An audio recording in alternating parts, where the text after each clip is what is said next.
Les termes sain et durable recouvrent des réalités complexes, très étendues, variables d'un groupe à l'autre, d'un individu à l'autre et d'un moment à l'autre.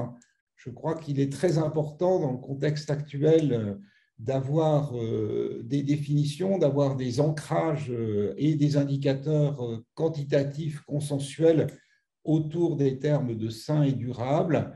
Et il est intéressant de remarquer que les communautés scientifiques et les institutions nous en offrent deux, le score FSA du côté du sain et le score PFE du côté du durable.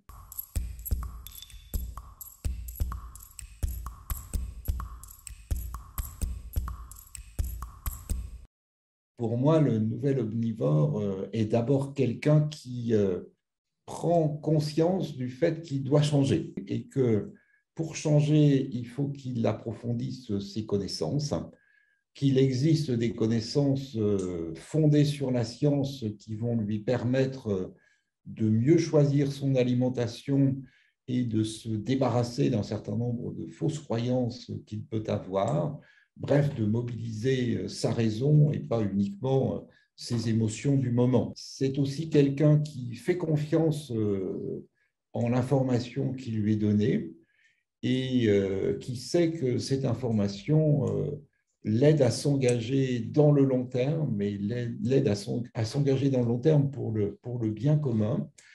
Et tout ce qu'on vient de dire là n'est pas du tout incompatible avec le fait de prendre plaisir de son alimentation et de passer finalement assez peu de temps à faire ses courses.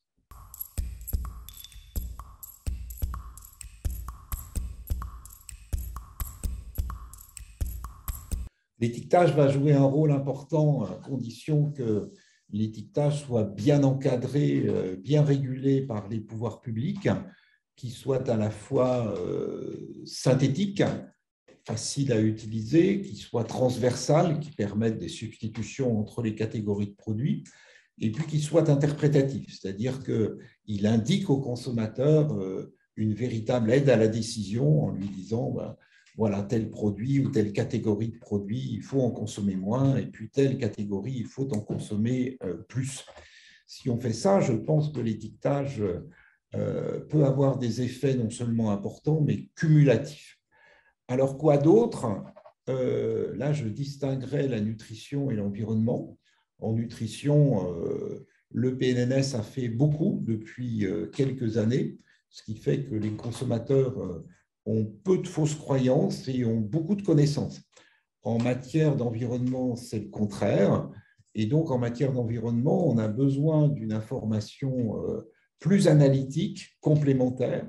On n'a rien en environnement qui ressemble aux informations de dos de Pâques que nous avons. Donc, il faut absolument qu'on informe le consommateur et en particulier qu'on distingue, qu'il apprenne à distinguer les effets sur le réchauffement climatique, les effets sur la biodiversité, les effets sur les ressources rares, etc. On dit beaucoup que tout ça, finalement, c'est la même chose, mais en réalité, ce n'est pas le cas.